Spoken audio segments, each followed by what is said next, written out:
diumumkannya Ganjar Pranowo menjadi calon presiden dari Partai Demokrasi Indonesia Perjuangan, tiba-tiba konstelasi politik jadi sedikit berantakan. KIB dan KIR, jadi KIB itu adalah Koalisi Indonesia Bersatu yang ada Golkar, ada PAN, ada P3, kemudian ada KIR, Koalisi Indonesia Raya, ada PKB, ada Gerindra, yang sedianya awalnya mau bersatu dengan tanpa PDIP, jadinya malah buyar pasca Ganjar Pranowo resmi dicalonkan menjadi calon presiden dari PDIP. Dicalonkannya Ganjar oleh PDI Perjuangan yang juga didukung oleh sejumlah partai. Dan terakhir mengalami penguatan pasca dideklarasikan sebagai calon presiden jadi 20,8%. Nah, sementara itu ketika Ganjar mengalami kenaikan, nah sebaliknya Prabowo Subianto itu justru mengalami penurunan. Nah, selama 9-10 bulan ke depan itu akan banyak dinamika politik, peristiwa politik yang menyertai. Nah, kalau misalnya para capres bisa mempertahankan itu, ya saya kira itulah nanti dinamika si capresnya. Dalam politik itu, menaikkan elektabilitas butuh waktu, tapi untuk menurunkan relatif lebih cepat dan bisa instan. Nah, itu harus antisipasi para capresnya, naik dan turunnya, momentum politiknya dan seterusnya. Tentu faktor capres, faktor nomor satu ya. Elektabilitas Ganjar Pranowo 48,5% pasca deklarasi Capres PDIP. Setelah ditetapkan sebagai calon presiden dari PDI Perjuangan, elektabilitas Ganjar Pranowo terus mengalami peningkatan. Hal itu dapat dilihat dari website atau situs penyedia polling bernama Dunia Polling yang menggelar survei terkait dengan sosok yang layak menjadi presiden periode 2024-2029. Dunia Polling memberikan 3 nama tokoh untuk dipilih oleh responden, yakni Ganjar Pranowo, Prabowo Subianto, dan Anies Baswedan. Pertanyaan kepada responden, yakni siapa Presiden RI 2024-2029 pilihan Anda? Polling ini memiliki 3 opsi jawaban. Kutip keterangan dalam survei tersebut pada Jumat 28 April. Sejak survei dibuat pada tanggal 16 April 2023, sudah ada 78.388 responden yang menentukan pilihannya.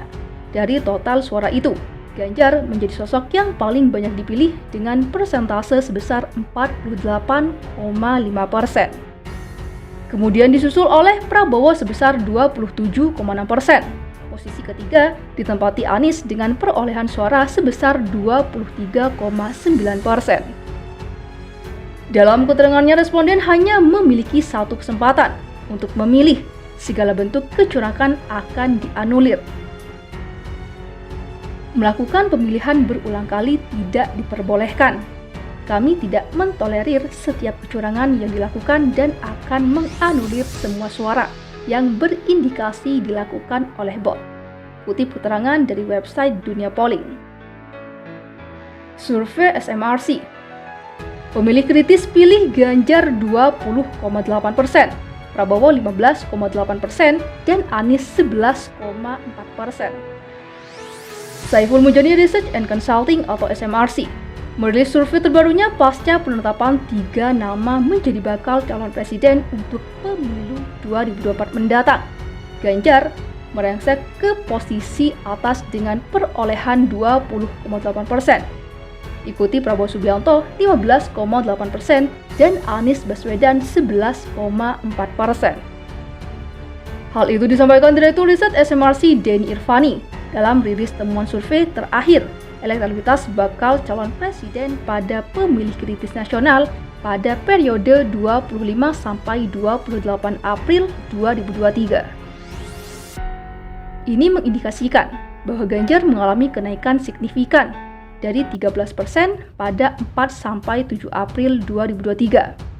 Baru setelah keputusan FIFA yang membatalkan Indonesia menjadi tuan rumah Piala Dunia U20 menjadi 20,8% pada 25 sampai 28 April 2023 baru setelah keputusan PDIP mencalonkan Ganjar, ujarnya pada Sabtu 29 April.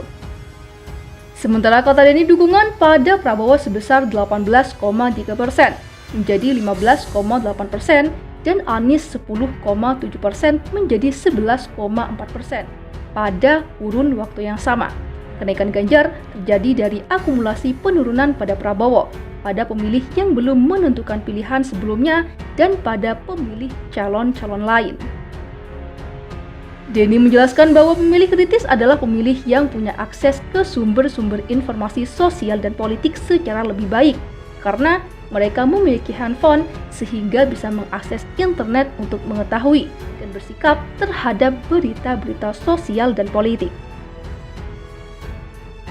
Mereka umumnya adalah pemilih kelas menengah bawah ke atas, lebih berpendidikan, dan cenderung tinggal di perkotaan.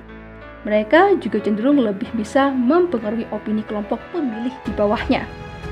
Total pemilih kritis ini secara nasional diperkirakan 80%.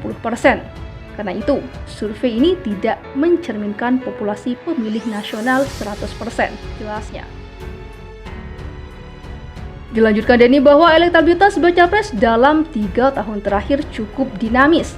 Pada 2020, Prabowo terlihat paling kuat. Pada 2021 sampai akhir 2022, Ganjar menjadi paling kuat. Mulai awal 2023, Prabowo kembali menguat, menggeser posisi nomor 2 Anies sejak Presiden Jokowi secara terbuka mendukung Prabowo.